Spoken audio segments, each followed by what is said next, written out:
Evil beauty by سلما خان۔ قسط number 1۔ وہ کراچی کے ایک مدرسے کا منظر تھا جہاں پر بہت ساری طالب دین علم حاصل کر رہی تھیں، جب اچانک سے باہر گولیوں کا شور برپا ہوا۔ سب لڑکیاں ڈر کر اپنی جگہ پر کھڑی ہو گئیں۔ کافی لڑکیاں تو سہم گئی تھیں، اور پھر ان سب کو چند لوگوں کی قدموں کی آواز اپنے قریب آتی ہوئی سنائی دی۔ لڑکیوں نے چیخا مارنا شروع کر دیا، جب کچھ مرد ان کے سامنے کھڑے ہو کر انہیں بندوق دکھا کر چپ کروا چکے تھے۔ سب لڑکیاں بندوق دیکھ کر ڈر کر اپنے منہ پر تالے لگا چکی تھیں۔ ان 4 ہٹے کھٹے مردوں نے سب پر نظر ڈالی اور پھر غصے سے بلند آواز میں بولنے لگے، کوئی شور نہیں مچائے گا، ہم کسی کو کچھ نہیں کریں گے۔ اگر ہمیں وہ لڑکی مل گئی تو ہم یہاں سے چپ چاپ چلے جائیں گے، ورنہ تم سب کی لاشیں اس مدرسے سے باہر پڑی ہوں گی۔ اور ان سب نے اپنی دہشت قائم کرنے میں بھی کامیاب ہو چکے تھے۔ سب لڑکیاں ڈرتے ہوئے بس منتیں کر رہی تھیں کہ انہیں گھر جانا ہے، مگر انہوں نے بندوق دکھا کر سب کو چپ کروا دیا تھا۔ وہ لوگ وہیں پر کسی کو تلاش کر رہے تھے، جس کی تلاش تو کافی لوگ بھی کر رہے تھے، مگر وہ کسی کو نہیں مل رہی تھی، کیونکہ اسے ڈھونڈنا بہت مشکل تھا۔ وہ تو اس گیم کی ایسی شاطر کھلاڑی تھی کہ اسے اتنی آسانی سے ہارا نہیں جا سکتا تھا۔ وہ سب لڑکیوں پر غور سے نظر ڈالنے لگے۔ سب لڑکیوں کی آنکھوں میں خوف تھا، مگر صرف ایک لڑکی تھی جس کی آنکھوں میں کوئی خوف نہیں تھا۔ وہ بغیر ڈرے نقاب کے اندر اپنا چہرہ چھپائے ان سب کو دیکھ رہی تھی۔ ایک آدمی آگے بڑھا اور اسے نقاب اتارنے کا کہنے لگا، مگر اس نے نہیں اتارا۔ اب ان لوگوں کا شک یقین میں تبدیل ہو رہا تھا۔ جب 2 ہٹے کھٹے مرد اس لڑکی کی طرف بڑھنے لگے تو اچانک سے فضا میں دونوں کی چیخیں بلند ہونے لگیں۔ اگلے ہی لمحے اس لڑکی نے ایک چاقو اس آدمی کے گردن میں گھونپ دیا تھا اور دوسرے ہاتھ میں بلیڈ پکڑے دوسرے آدمی کا گلا کاٹ دیا تھا۔ دونوں کا خون فوارے کی صورت میں مدرسے کے فرش پہ گر رہا تھا۔ باقی کا ایک آدمی تو ڈر کر پیچھے ہو گیا، مگر ایک آدمی گہری نظروں سے اس لڑکی کو دیکھ رہا تھا۔ اگلے ہی پل اس لڑکی کی مسکراہٹ اس نقاب کے پیچھے چمک رہی تھی، اور پھر اس نے ایک جھٹکے سے وہ برقع اتارا، اور جیسے ہی اس نے وہ برقع اتارا اس آدمی کی مسکراہٹ اور گہری ہو گئی۔ وہ اس کے سامنے کھڑی تھی، ہاں وہی لڑکی کھڑی تھی جسے وہ سب لوگ ڈھونڈ رہے تھے، مگر وہ کسی کے ہاتھ نہیں لگ رہی تھی۔ اس آدمی کے چہرے پر ایک شاطر مسکراہٹ آئی، اور پھر اس نے بلند آواز میں کہا، بالآخر تم مل ہی گئی، تم تو بالکل اپنے نام کی طرح ہی نکلی، ایول بیوٹی۔ میں نے تو سنا تھا وہ لڑکی اتنی شاطر ہے کہ کسی کو بھی پاگل بنا سکتی ہے۔ وہ تو اتنی خوبصورت ہے کہ کوئی بھی اس پر دیوانہ ہو سکتا ہے، مگر وہ اپنے اندر دل نہیں رکھتی، کیونکہ وہ دل کے بغیر جی رہی ہے، اور آج دیکھ بھی لیا، تم سچ میں ایول بیوٹی ہو۔ وہ خباثت سے مسکراتے ہوئے کہہ رہا تھا۔ اس لڑکی کے چہرے پر مسکراہٹ آئی اور پھر اپنی آواز میں کہنا شروع ہوئی،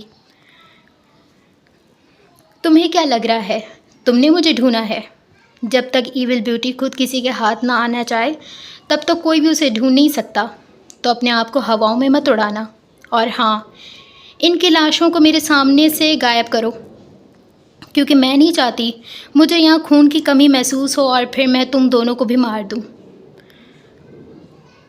اس کے الفاظ میں کوئی جذبات نہیں تھے، بلکہ وہ تو ایک پتھر کی طرح بنا دل کے انسان کی طرح بول رہی تھی۔ وہ انسان مسکرایا اور پھر اس کی مسکراہٹ اگلے ہی پل غائب ہوئی۔ ابھی وہ انسان آگے بڑھ کر کچھ کرتا جب اس لڑکی نے اپنے بائیں ہاتھ میں پکڑی ہوئی بندوق اٹھائی اور دونوں کو شوٹ کر دیا۔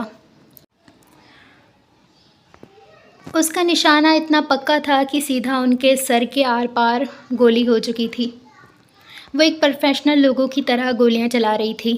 ساری لڑکیاں تو اس لڑکی کو دیکھ کر حیران ہی ہو گئی تھیں، کیونکہ پچھلے 9 ماہ سے وہ لڑکی ان کے ساتھ ہی وہیں پہ پڑتی تھی، معصوم سی، کسی سے نہ بات زیادہ کرنے والی، اپنے کام سے کام رکھنے والی تھی، خوبصورت، بلا کی خوبصورت۔ کئی لڑکیاں تو کہا کرتی تھیں کہ تم شہزادی لگتی ہو، اور وہ سچ میں بہت حسین تھی، مگر باہر کی دنیا سے ایول بیوٹی کے نام سے جانتی تھی۔ وہ مسکراتے ہوئے سب لڑکیوں پر نظر ڈال رہی تھی، اور پھر چند پل بعد پولیس کے آنے کی آواز سنائی دی۔ ان لڑکیوں کو لگ رہا تھا کہ اب وہ ڈر کر بھاگ جائے گی، مگر وہ اپنی جگہ پہ پرسکون ہو کر کھڑی ہوئی تھی، گویا اسے فرق ہی نہیں پڑتا تھا۔ وہ اسی طریقے سے اس جگہ پہ کھڑی تھی جب اچانک سے 5-6 لوگ اندر داخل ہوئے۔ ان لوگوں کی لاشوں کو دیکھ کر وہ لوگ حیران ہو گئے، اور جب اگلے ہی پل نظر گھمائی تو وہاں پہ بس لڑکیاں ہی تھیں۔ وہ یقین نہیں کر پا رہے تھے کہ ان 4 لوگوں کو کوئی لڑکی مار سکتی ہے، جیسے بے دردی سے ان کو مارا گیا تھا، کوئی یقین نہیں کر سکتا تھا۔ اور پھر اچانک سے آفیسر حمدان کی نظر سامنے کھڑی لڑکی پہ پڑی۔ اس لڑکی کے ہاتھ میں چاقو تھا جس پہ خون لگا ہوا تھا، اور پھر چند پل لگے وہاں پر موجود پولیس والوں کو یہ بات سمجھنے میں کہ سامنے کھڑی لڑکی اور کوئی نہیں بلکہ ایول بیوٹی تھی۔ کئی پولیس والے تو ڈر کر پیچھے ہٹنے لگے، کیونکہ وہ لڑکی کئی لوگوں کو ایک ساتھ مارنے کی ہمت رکھتی تھی، اور اس کے لیے قتل کرنا اتنا ہی آسان تھا جتنا سبزی کاٹنا ہوتا ہے۔ اس لڑکی کے چہرے پر مسکراہٹ آئی، اور پھر اپنے پاؤں کے برابر میں پڑے بے جاں وجود جس کو اس نے چند پل پہلے اس دنیا سے رخصت کیا تھا، اس کی طرف دیکھنے لگی، اور جھٹکے سے اس کی شرٹ کو اتنا زور سے کھینچا کہ وہ پھٹ کر 2 ٹکڑے ہو گئی، اور پھر اس کپڑے سے وہ اپنا خنجر صاف کرنے لگی۔ کوئی یقین نہیں کر سکتا تھا کہ وہ ایک لڑکی تھی، جتنی بہادری کے ساتھ وہ ان کے سامنے کھڑی تھی اور یہ سب کچھ کر رہی تھی۔ سب پر حیرت کے تو پہاڑ ہی ٹوٹ گئے تھے، مگر آفیسر حمدان کے چہرے پر ایک شاطر مسکراہٹ تھی۔ اور پھر آفیسر حمدان نے اس لڑکی کی طرف دیکھا اور پھر بولنا شروع ہوا۔ تمہارے بارے میں سنا تھا، تم کچھ بھی کر سکتی ہو، اس لیے ہم چاہتے ہیں کہ تم ہمارے لیے کام کرو۔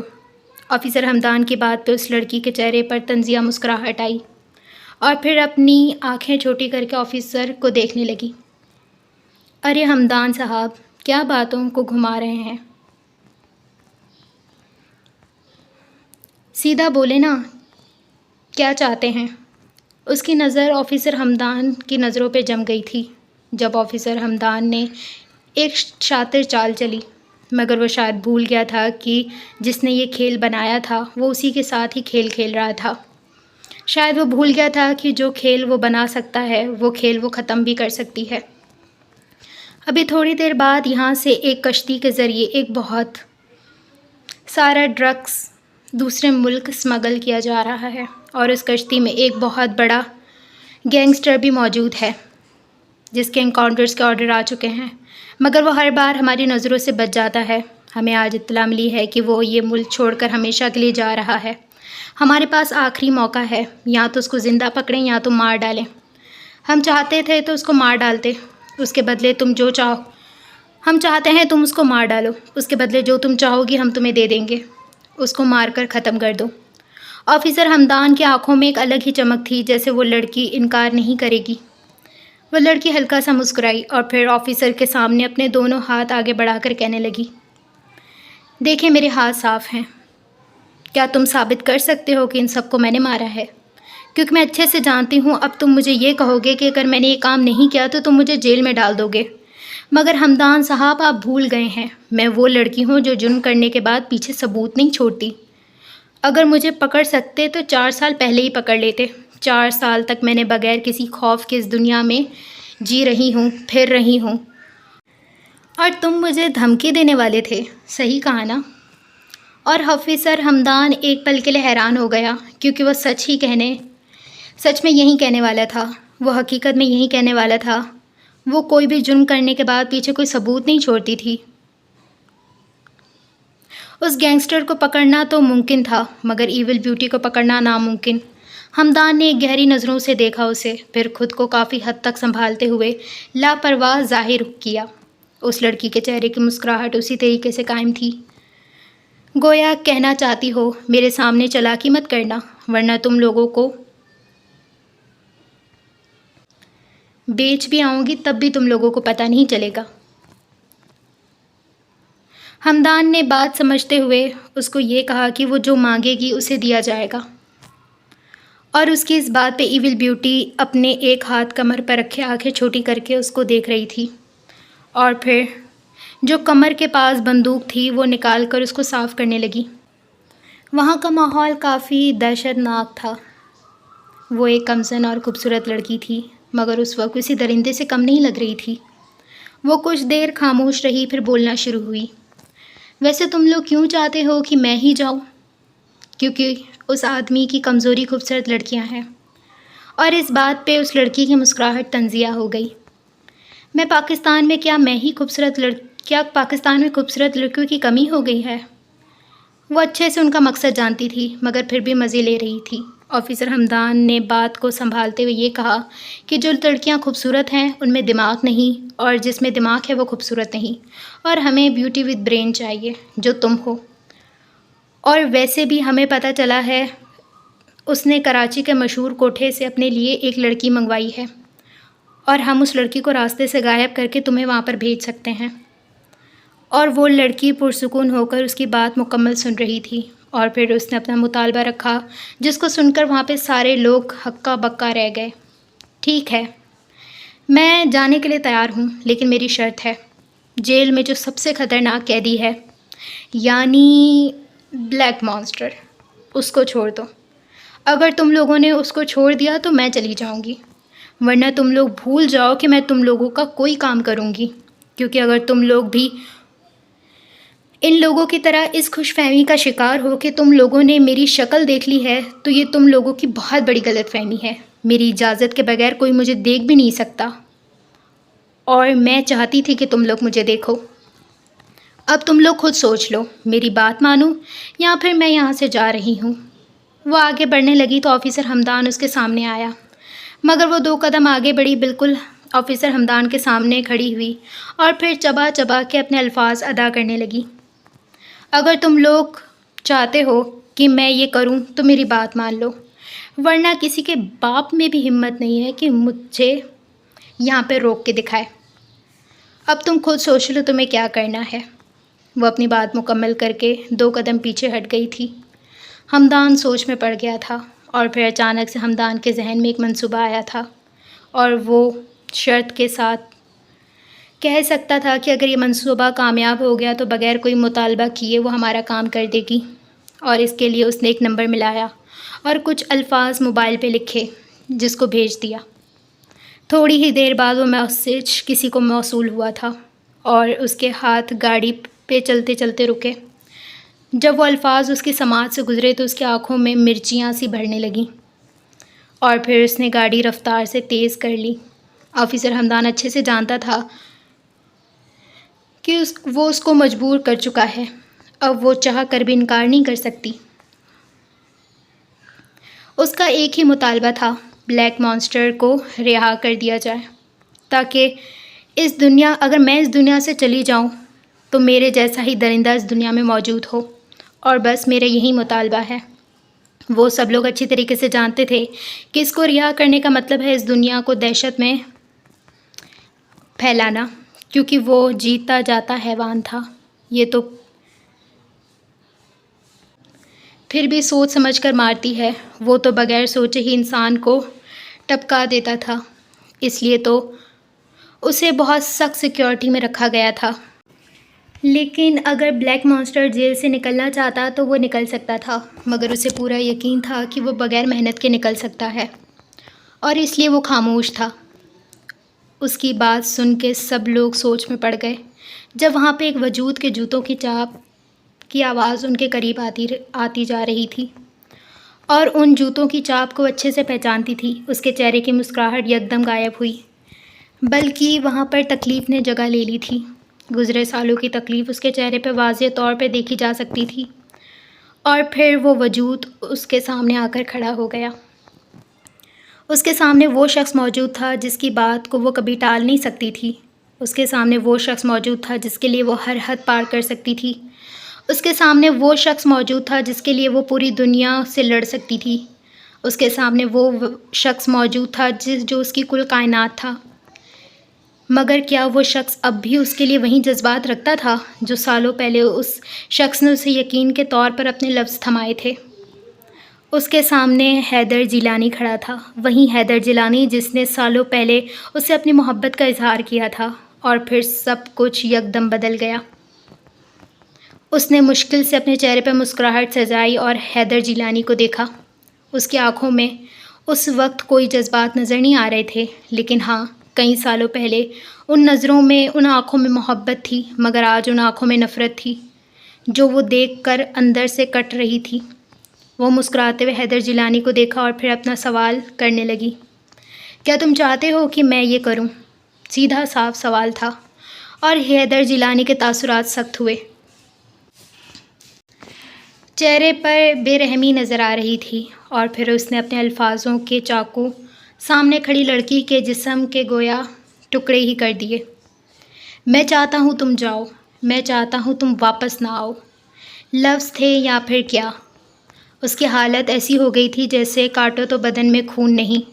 اسے لگ رہا تھا کہ وہ سالوں پہلے سب کچھ پیچھے چھوڑ کر اپنے دل بھی پیچھے چھوڑ آئی ہے، مگر آج اتنے سالوں بعد حیدر جیلانی کو اپنے سامنے دیکھ کر اسے لگ رہا تھا کہ وہ سب کچھ پیچھے چھوڑ کے آئی تھی، مگر اپنے دل کو نہیں۔ وہ آج بھی حیدر جیلانی کے نام سے دھڑک رہا تھا، اور اس کے چہرے پر زمانوں کا درد رقم تھا۔ اس نے آگے کچھ نہیں کہا، بس آفیسر حمدان کو دیکھا اور وہاں سے جانے کی اجازت مانگنے لگی۔ اس کی دوست صبا جو اس کے ساتھ وہیں پر ہی موجود تھی، اس نے اس کو روکنا چاہا، مگر وہ رکنے والی نہیں تھی۔ آفیسر حمدان کے چہرے پر فاتحانہ مسکراہٹ تھی۔ وہ جانے سے پہلے حیدر جیلانی کے سامنے آئی، اور پھر اپنے ٹوٹے پھوٹے الفاظ سے اس پتھر دل انسان کے سامنے اپنا دل کھول کے رکھ دیا۔ تم اچھے سے جانتے ہو، اگر میں گئی تو میں واپس نہیں آؤں گی، اور وہاں پر جانے کا مطلب ہے میری موت، اور تم چاہتے ہو کہ میں مر جاؤں۔ ٹھیک ہے حیدر جیلانی، میں جا رہی ہوں، مگر جب تمہیں حقیقت کا پتہ چلے گا نا، تب تم خود سے آنکھیں نہیں ملا پاؤ گے، تب تمہیں اپنے وجود سے گھن محسوس ہوگی، تب تمہیں احساس ہوگا کہ تم نے کیا کیا ہے، مگر اس وقت تمہارے پاس سوائے افسوس کے اور کچھ نہیں رہے گا۔ میں ایک قاتل، ایک بے رحم یا پھر ایک سنگ دل انسان مشہور ہوں، مگر دھوکے باز نہیں تھی، مگر اپنوں کے ساتھ میں نے وعدہ خلافی نہیں کی۔ نہ میں نے اپنوں کا ساتھ اس وقت چھوڑا جب ان کو سب سے زیادہ میری ضرورت تھی، نہ میں نے ان کو مرنے کے لیے اس دنیا میں اکیلا چھوڑ دیا۔ مگر حیدر جیلانی، تم خود کو سب سے پاک اور اچھا انسان سمجھتے ہو نا؟ بہت جلد تمہاری یہ غلط فہمی دور ہو جائے گی۔ تم وہ انسان تھے جس نے میرے خلاف گواہی دی تھی، اور تم نے اس انسان کو رہا کر دیا جس شخص نے تمہارا ہنستا بستا گھر اجاڑ دیا، اور دیکھو، اس انسان کا بھائی تمہارے ساتھ آج بھی موجود ہے۔ وہ حمدان کی طرف دیکھتے ہوئے کہہ رہی تھی، اور اس کی یہ بات سن کے وہ تھوڑا گڑبڑایا اور اپنی نظر دوسری طرف پھیر چکا تھا۔ اس کے چہرے پر طنزیہ مسکراہٹ آئی۔ تم بھروسے کے قابل نہیں تھے، تمہارے ساتھ وفاداری کرنی ہی نہیں چاہیے تھی۔ ان لوگوں نے تمہاری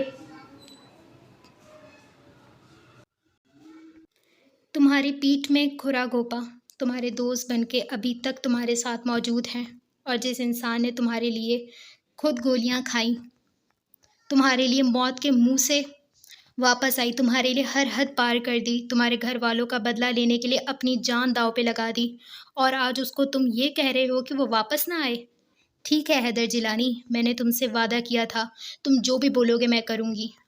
اگر تم یہ کہو گے کہ مر جاؤ تو میں مر جاؤں گی، اور آج تم نے وہی کہہ دیا ہے۔ جا رہی ہوں میں، پیچھے تمہارے لیے پچھتاوا چھوڑ کے۔ خدا حافظ حیدر جیلانی۔ وہ جاتے جاتے اس آدمی کو آئینہ دکھانے کی کوشش کر کے گئی تھی جسے وہ بے انتہا محبت کرتی تھی۔ صبا اس کے پیچھے بھاگی اور اسے روکنے لگی، مگر وہ گاڑی کی چابی لے کر گاڑی میں بیٹھ چکی تھی۔ صبا روتی جا رہی تھی، مگر اس نے صبا سے بس اتنا ہی کہا تھا، میں واپس نہیں آؤں گی، یہ بات تو پکی ہے، اور ہو سکتا ہے میری لاش بھی تم لوگوں کو نہ ملے، لیکن اگر تمہیں لاش مل گئی تو میری لاش کو میری ماں اور میری بہنوں کے قبر کے ساتھ ہی دفن کرنا۔ یہ میری وصیت ہے صبا، جو میں تمہیں کر کے جا رہی ہوں۔ امید ہے تم میری بات سمجھو گی۔ اور صبا اس کے ہاتھ تھام کر اس سے بس اتنی ہی التجا کر رہی تھی کہ تم کیوں جا رہی ہو، تم کیوں کر رہی ہو یہ؟ تمہیں حقیقت بتا دینی چاہیے، ان کو بتاؤ کہ یہ سب کچھ تم نے نہیں کیا بلکہ صبا، اس کی آواز سخت ہوئی تھی، تم چاہتی ہو میں اس انسان کو اپنی صفائیاں پیش کروں جس نے سالوں پہلے مجھ پر بھروسہ نہیں کیا تھا، جس نے مجھے مجرم قرار دے دیا تھا، جو میرے خلاف گواہی دینے کے لیے سب سے آگے موجود تھا، جس نے کورٹ میں جج کے سامنے یہ مطالبہ کیا تھا کہ مجھے اسی وقت سب کے سامنے پھانسی دے دی جائے، بلکہ میری لاش کو سڑکوں کے بیچ جلا دیا جائے؟ تم چاہتی ہو میں اس بے رحم انسان کے سامنے اپنی صفائیاں پیش کروں؟ میرے اندر عزت نفس موجود ہے، میں اس انسان سے محبت کرتی ہوں، اور محبت میں قتل بھی معاف ہوتے ہیں۔ سالوں پہلے میں نے اس سے وعدہ کیا تھا کہ وہ جو کہے گا میں کروں گی، اور اس بات کا فائدہ اس نے آج اٹھایا، لیکن میں وعدہ خلافی نہیں کر سکتی، اور میں وعدہ خلاف نہیں ہوں، میں پیچھے نہیں ہٹ سکتی۔ اپنا خیال رکھنا، بہت سارا۔ وہ اپنی گاڑی آگے بڑھا چکی تھی، پیچھے صبا بس روتی جا رہی تھی، کیونکہ وہ نہ واپس آنے کے لیے جا چکی تھی۔ شاید کوئی بھی اب ایول بیوٹی کو نہ دیکھ سکتا۔ صبا وہیں زمین پہ گھٹنوں کے بل رونا شروع ہو گئی تھی۔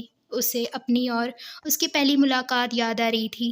صبا اور وہ دونوں جیل میں ہی ملے تھے۔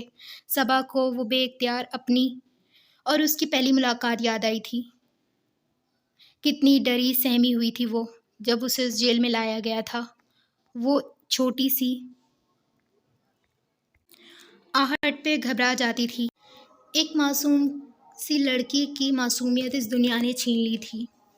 اس لڑکی کی آنکھوں میں بہت سارے خواب تھے جو اس ایک ہفتے میں سب کچھ ملیا میٹ ہو گئے تھے۔ صبا نے اپنی آنکھوں کے سامنے اس لڑکی کو پتھر ہوتے ہوئے دیکھا تھا، اور آج بھی اس بے رحم دنیا نے اس کی سانسیں چھین لینے کا عہد کر لیا تھا، جو کسی صورت ختم ہونے والا نہیں تھا، کیونکہ وہ اپنی سانسیں ختم کرنے کو جا رہی تھی۔ وہ روتے روتے وہیں زمین پر ہاتھ مارنے لگی۔ اسے وہ جیل والا دن آج بھی یاد تھا جب وہ ایک لڑکی کو لایا گیا تھا۔ وہ رو رہی تھی، وہ چلا رہی تھی، سب لوگ بس اس کا تماشا دیکھ رہے تھے۔ چھوڑو مجھے، میں نے کچھ بھی نہیں کیا، یقین کرو مجھ پہ، میں نے کسی کو نہیں مارا، خدا کے لیے مجھے جانے دو، میری ماں میری بہنوں کا جنازہ میرے گھر پہ پڑا ہوا ہے، مجھے ایک بار، بس ایک بار ان کی شکل دیکھنے دو۔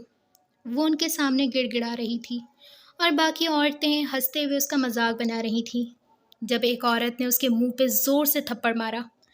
ابے منہ بند کر، ایک تو بھیجا گرم ہو رہا ہے، اوپر سے تیری آواز سر میں درد کر رہی ہے، اب اگر تیری آواز آئی نا تو تیرا بھیجا کھول دوں گی میں۔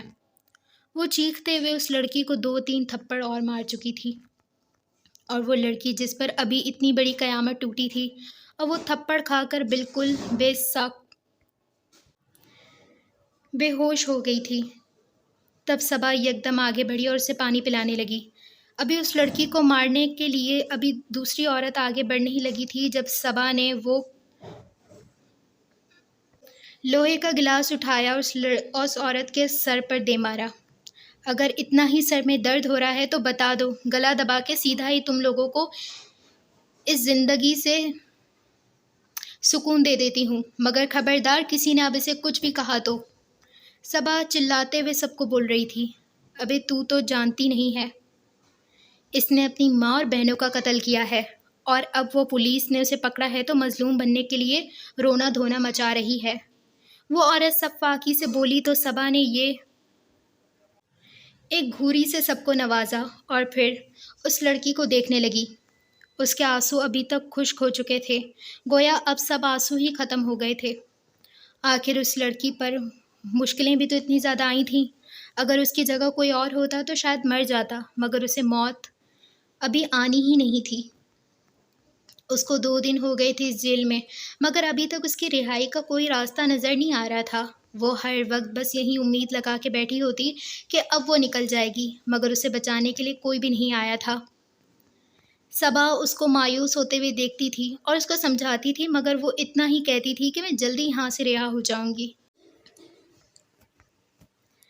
صبا نے جب اسے اس کا نام پوچھا تو اس نے نہیں بتایا، اور صبا اس کی اس بات پہ مسکرانے لگی۔ آج اس نے دوبارہ یہی سوال کیا تو وہ لڑکی چپ بیٹھی رہی۔ دیکھو، میں تمہیں جھوٹی امیدیں نہیں دینا چاہتی، مگر مجھے ایک جھوٹے الزام میں اس جیل میں ڈال دیا گیا تھا۔ مجھے امید تھی کہ میں اس جیل سے جلدی نکل جاؤں گی، کیونکہ میں بے قصور تھی۔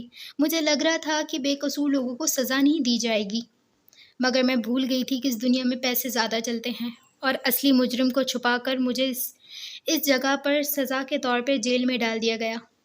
میں کئی عرصے تک چیختی رہی، چلاتی رہی، مگر میری سننے والا کوئی بھی نہیں تھا۔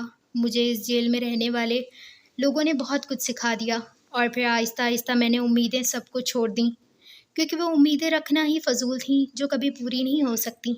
مجھے 6 سال ہونے والے ہیں اس جیل میں، مگر میں یہاں سے نہیں نکل سکی، اور جو مجرم ہے وہ آج بھی بغیر خوف کے اس دنیا میں جی رہا ہے، اور بے قصور ہمیشہ جیل میں ہی ہوتے ہیں۔ صبا نے بے بسی سے کہا تھا، ہر کوئی بے قصور بھی نہیں ہوتا۔ اس لڑکی نے سامنے بیٹھی عورتوں کی طرف اشارہ کرتے ہوئے کہا تھا، تو صبا اس کی بات سن کے مسکرانے لگی۔ اگر تم اس عورت کی بات کر رہی ہو تو اپنے شوہر کو قتل کر کے آئی ہے۔ ہاں، ویسے بھی عورت شراکت برداشت نہیں کر سکتی۔ اس لڑکی کو تجسس ہونے لگا کہ وہ صبا سے اس کا معاملہ پوچھنے لگی۔ ارے، شادی ہوئی تھی اس کی، پھر پتہ چلا اس کے شوہر کی دوسری بیویاں ہیں۔ شاید یہ بات تو وہ ہضم کر لیتی، مگر اصلی آگ تو اسے اس بات پہ لگی کہ وہ چوتھی کرنے والا تھا۔ ہاں ہاں، بیچاری 3 برداشت کرتی رہی مگر چوتھی ڈائر نکلی، اور شوہر کو ہی مار ڈالا، کیونکہ وہ 5ویں کے ارادے میں تھا۔ پتہ نہیں پاکستان کی کتنی آبادی بڑھانے والا تھا۔ 16 بچے تو تھے، اب پتہ نہیں کتنے اور کرنے والا تھا۔ وہ تو اچھا ہوا اسے اسٹارٹنگ میں ہی روک دیا۔ وہ ہنسنے لگی، وہ کہکا لگا کر ہنسنے لگی، تو وہ عورت اسے گھور کر دیکھنے لگی، مگر صبا بھی اپنی جیل میں اتنے قدم پکے کر چکی تھی کہ وہ ان لوگوں کی دھمکیوں سے ڈرنے والی نہیں تھی۔ البتہ ان عورتوں کو اس لڑکی کو اپنا تشدد کا نشانہ بنایا کرتی تھیں۔ وہ عورتیں اس لڑکی کو اپنے تشدد کا نشانہ بنایا کرتی تھیں، اس لیے ہر وقت صبا اس کے ساتھ اس کی حفاظت کے لیے ہوتی۔ آج اس کو کورٹ لے جانا تھا، اور اس کو پورا یقین تھا کہ وہ اس جیل سے نکل جائے گی۔ صبا نے دل سے دعا کی تھی کہ یہ بے قصور لڑکی اس جیل سے رہا ہو جائے، مگر شام کو جب اسے واپس لایا گیا تو اس کے چہرے پہ جو مایوسی تھی، وہ دیکھ کے وہ سمجھ گئی تھی کہ کچھ تو غلط ہوا ہے۔ وہ لڑکی اسے بتانے لگی کہ میرا وکیل آج آیا ہی نہیں تھا۔ کافی دیر انتظار کیا گیا مگر وہ نہیں آیا، اس لیے مجھے واپس لایا گیا۔ اس کی آنکھیں نم تھیں، لگتا تھا کہ وہ سارے راستے روتی ہوئی آئی تھی۔ صبا نے اس کو دیکھا، پھر اسے تسلی دینے لگی۔ کافی دیر صبا اس سے بات کرتی رہی، اور پھر وہ اپنے بستر کی جانب بڑھنے لگی، جب پیچھے اس لڑکی کی آواز آئی، فبیہہ فاروقی ہے۔ مجھے یہاں پہ قتل کے الزام میں لایا گیا ہے، لیکن میں نے وہ قتل نہیں کیا۔ میں بھلا اپنوں کا قتل کیسے کر سکتی ہوں؟ مجھ پر میری ماں اور بہنوں کے قتل کا الزام ہے، فبیہہ نے روتے ہوئے بتایا تھا۔ صبا کو تو اس لڑکی پر پہلے سے ہی بھروسہ تھا، کیونکہ وہ اتنا تو جانتی تھی کہ وہ قاتل نہیں ہو سکتی، اور پھر 1 ہفتے بعد دوبارہ اسے کورٹ لے جایا گیا۔ وہ بہت زیادہ پر امید تھی، کیونکہ آج وہ شخص موجود تھا جس پہ فبیہہ فاروقی کو پورا یقین تھا کہ وہ اس کو بچا لے گا۔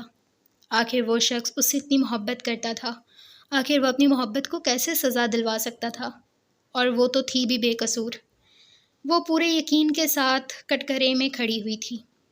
کارروائی شروع کی گئی۔ وکیل اپنی بات شروع کر چکا تھا، مگر فبیہہ فاروقی بس اس وجود کو دیکھ رہی تھی جو اپنا سر جھکائے پتہ نہیں کون سی دنیا میں موجود تھا۔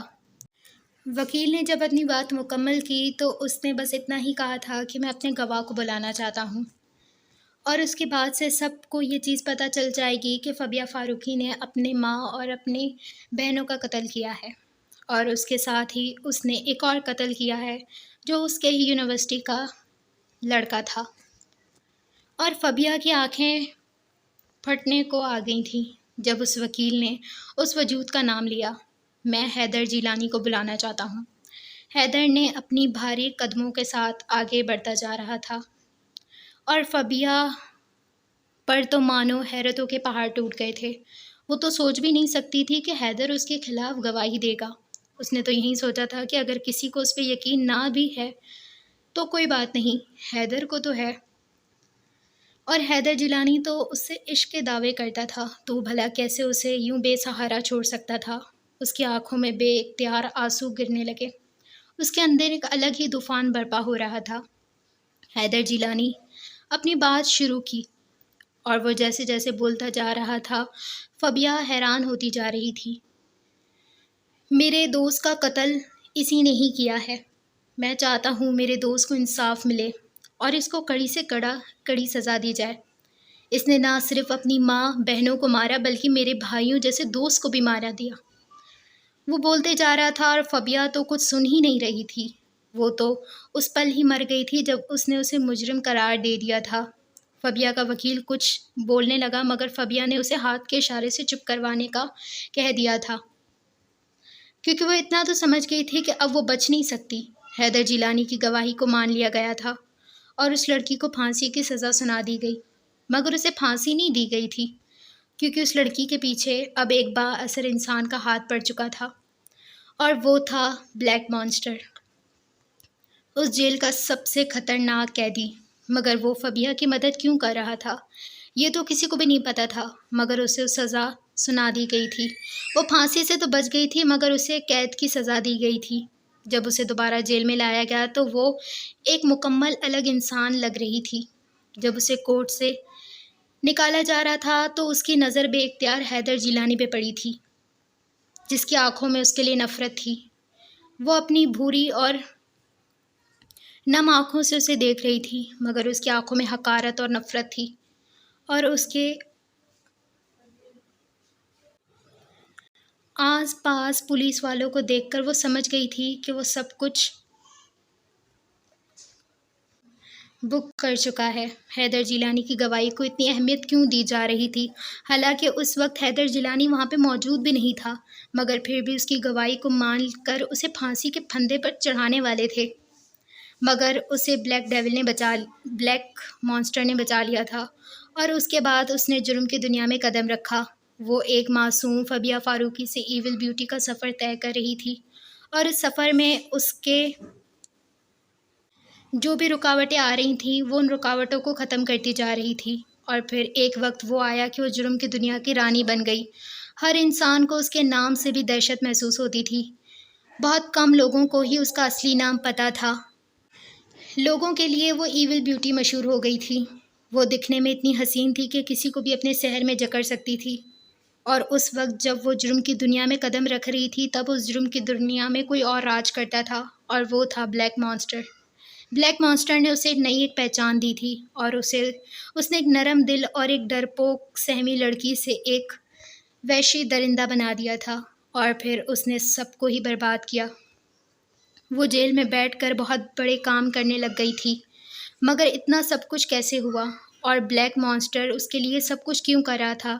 یہ سب سوال تھے جس کا جواب بلیک مانسٹر اور ایول بیوٹی کے علاوہ کسی کے پاس نہیں تھا۔ کیا چاہیے تجھے؟ تیری جان۔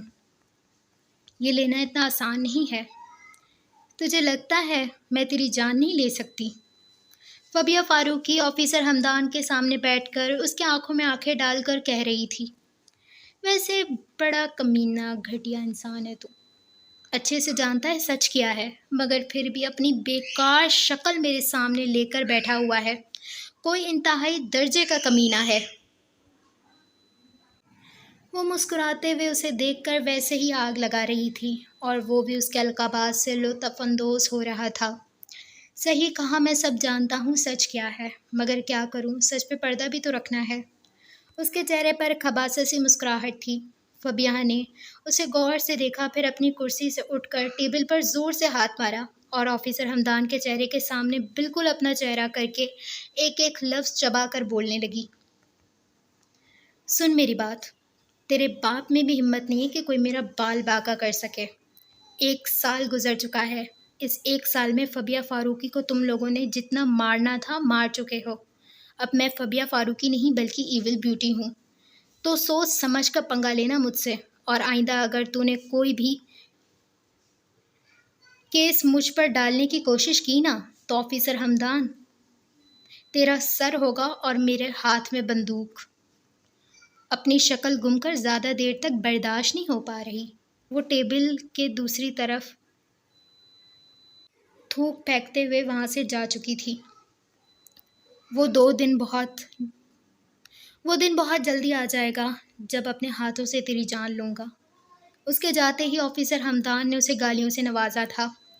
اسے 1 سال ہو گیا تھا۔ اس 1 سال میں اس نے جیل سے نکلنے کی کوشش نہیں کی تھی، کیونکہ اس کو نہ نکلنا اب ایک ہی برابر تھا۔ وہ جیل میں بیٹھ کر بھی وہ کام کر سکتی تھی جو وہ باہر جا کے کر سکتی تھی، اور ان سب میں سب سے بڑا ہاتھ اس ایول پتھر دل بنانے میں بلیک مانسٹر کا تھا۔ بلیک مانسٹر کون تھا؟ کوئی بھی اس کے بارے میں زیادہ کچھ نہیں جانتا تھا۔ سب کو یہ پتا تھا کہ وہ انسان کی شکل میں ایک درندہ ہے۔ 400 قتل، لوگوں کو اغوا کرنا، نشہ، جوا، شراب، سب میں اس کا نام آگے ہوتا تھا، اور 60 لڑکیوں کے ریپ کا الزام بھی اس کے اوپر تھا۔ مگر اس کو فرق کہاں پڑتا تھا؟ وہ تو چھٹیاں منانے کے لیے جیل میں ہوتا تھا، مگر سمجھ یہ نہیں آ رہا تھا کہ وہ فبیہ کی مدد کیوں کر رہا تھا، اور اس کی مدد کر کے اسے کیا ملنا تھا یہ بھی نہیں پتا تھا، اور نہ ہی فبیہ جانتی تھی، مگر اس نے یہ بات مان لی تھی۔ وہ جانتی تھی اس دنیا میں کوئی بھی نہیں تھا جو اس کا ساتھ دے گا سوائے بلیک مانسٹر اور صبا کو چھوڑ کے۔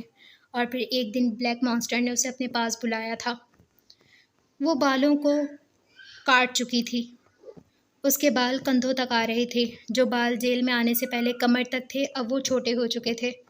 جو جیل میں پہلی بار آئی تھی یہ بالکل ویسی لڑکی نہیں تھی، وہ تو شلوار قمیض میں ڈری سہمی ایک معصوم سی لڑکی لگ رہی تھی، مگر اب کی فبیہ فاروقی لڑکی نہیں لڑکا زیادہ لگ رہی تھی۔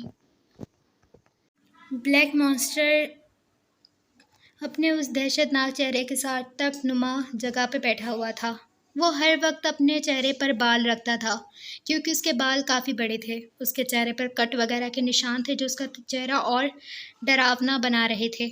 اس کے ہاتھ چہرے کے مقابلے میں گورے تھے، مگر چہرے پر اس نے عجیب قسم کے نشان بنائے ہوئے تھے جس سے اس کا چہرہ کافی بھیانک لگ رہا تھا۔ اس کی آواز اتنی بھاری تھی کہ کوئی بھی سن کر ڈر سکتا تھا۔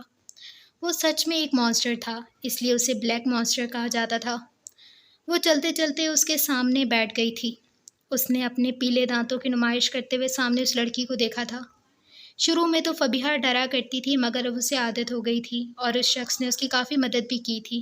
اگلے ہی پل کمرے میں 4-5 لوگ تھے جو باہر جا چکے تھے۔ اب اس کمرے میں سوائے فبیہ اور بلیک مانسٹر کے علاوہ کوئی بھی نہیں تھا۔ فبیہ نے 2 انگلیاں ماتھے سے ٹکراتے ہوئے اسے سلام کیا تھا، اور اس نے اپنے ہاتھ دل پر رکھ کر سلام کا جواب دیا تھا۔ ان دونوں کا الگ اسٹائل تھا۔ کچھ دیر کمرے میں خاموشی رہی، پھر بلیک مانسٹرز کی سخت آواز آئی تھی۔ تم نے بہت بڑے کام کیے ہیں، ہم نے کبھی نہیں سوچا تھا کہ تم اتنے سب کچھ کر پاؤ گی، مگر تم نے ثابت کیا کہ تم سب کچھ کر سکتی ہو۔ ہم تمہیں ایک اور کام کہتے ہیں، تم وہ بھی کر سکتی ہو، ہم جانتے ہیں، اس لیے ہم نے تمہیں بلایا ہے۔ وہ ٹوٹی پھوٹی اردو میں اسے سمجھانے کی کوشش کر رہا تھا۔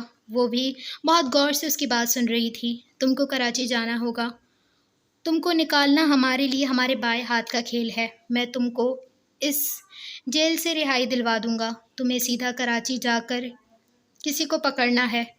یہ تو کام ہم دوسروں سے بھی کروا سکتا ہے، مگر ہم جانتا ہے تم تڑپا تڑپا کے لوگوں کو مارتا ہے۔ ہم چاہتا ہے کہ وہ تڑپ کر مریں، اس لیے ہم تمہیں بھیج رہا ہے، کیونکہ آج تک جتنے لوگوں کو تم نے مارا ہے ان کو عبرت کا نشان بنا دیا ہے۔ ہم چاہتے ہیں تم اس کے ساتھ بھی وہی کرو۔ ایول بیوٹی کے چہرے پر شاطرانہ مسکراہٹ آئی تھی۔ کب جانا ہے؟ سیدھا سوال آیا تھا۔ فضول باتوں میں اتنا وقت وہ ضائع نہیں کرنا چاہتی تھی۔ اس نے ویسے ہی کہا تھا۔ بلیک مانسٹر کھل کے ہنسا تھا۔ اس کی ہنسی کی آواز کمرے سے باہر بھی جا سکتی تھی۔ تم تیاری کرو، ہم تمہیں کل ہی بھیجے گا۔ اس نے ہاتھ سے ایک آدمی کو اندر آنے کا کہا، اور پھر وہ اندر آ چکا تھا۔ اندر آتے ہی اس نے ایک لفافہ ایول بیوٹی کو تھمایا تھا۔ جب اس نے وہ لفافہ کھولا تو اس میں لسٹ تھی جس میں کئی لوگوں کے نام اور انفارمیشن لکھی ہوئی تھی۔ 1 ہفتے میں سب کو ختم کرو۔ وہ بھی ہنستے ہوئے سر اٹھا کر بلیک مانسٹر کو دیکھ رہی تھی۔ میں کر دوں گی، لیکن مجھے صبا کی ضرورت ہے۔ وہ ایک ہیکر ہے اور مجھے کافی ضرورت پڑے گی، اس لیے اس کا میرے ساتھ ہونا زیادہ ضروری ہے۔ اس نے سیدھی بات کی تو بلیک مانسٹر سوچنے والے انداز میں اپنے آدمی کو دیکھنے لگا، اور پھر صبا کی رہائی کا بھی حکم دے چکا تھا۔ وہ مسکراتے ہوئے وہاں سے جا چکی تھی۔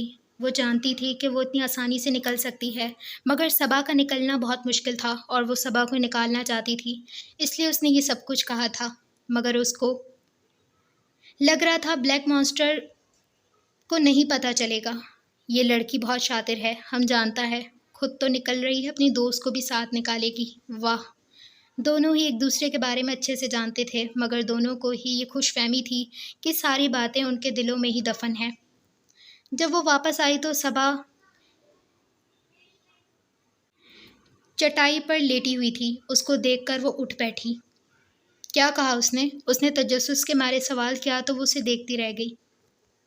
کل کراچی جانا ہے، آج رہائی ہے۔